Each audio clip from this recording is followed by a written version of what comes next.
ரெண்டாவது நம்ம பார்க்க போகுது சிறுசேரி ஐடி பார்க். இது வந்து one of the largest Asia's IT park அப்படின்னு சொல்றாங்க. ஸோ இது வந்து லட்சக்கணக்கான பேர் இந்த ஐடி பார்க்ல வந்து ஒர்க் பண்றாங்க அப்படின்னு சொல்றாங்க. நாவலூர், படூர், கேளம்பாக்கம் இதெல்லாம் பக்கத்துல எல்லாமே சரௌண்டட் ஏரியாஸா இருக்கிறதுனால இங்க ப்ராப்பர்ட்டிஸ் எல்லாமே வெல் பூமா இருக்குது அப்படிங்கிறது நம்ம பாக்குறோம். ரிசர்ச் பண்ணும் போதுலயுமே இது ரொம்ப டெவலப்பா இருக்குது சிறுசேரி ஏரியா அப்படிங்கறத நம்ம தெரிஞ்சுக்க முடிஞ்சது.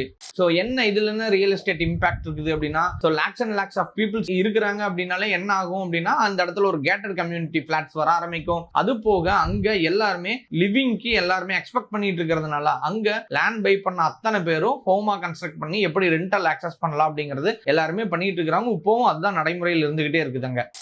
அது போக நம்ம வந்து ஒரு ரெண்டல் அப்படின்னு டிஸ்கஸ் பண்ணணும்னு நினைச்சா ஒரு 15,000 இருந்து 25,000க்கான ரெண்ட் வந்து ஸ்டாண்டர்டா அங்க இருக்குது. 15ங்கிறது நான் சொல்றது ரொம்ப ரொம்ப கம்மி. சில இடங்கள்ல 20ல இருந்து மட்டும்தான் அங்கவே இருக்கு அப்படின்னு சொல்றாங்க. ஸோ அது வந்து சிறுசேரி அப்படின்னு நம்ம பார்த்தாலே சிறுசேரி ஒரு மேக்னெட் புல்லிங் அப்படின்னே சொல்லலாம். ரியல் எஸ்டேட்டுக்கும் சரி, பையருக்கும் சரி, இங்கெல்லாம் ஒரு இடம் தாராளமா வாங்க முடியும்னு தோணுச்சு, நினைச்சீங்க முடியுது அப்படின்னா தாராளமா வாங்கிருங்க. ரொம்ப ரொம்ப சேஃப் அண்ட் ஹை அப்ரிசியேஷன்.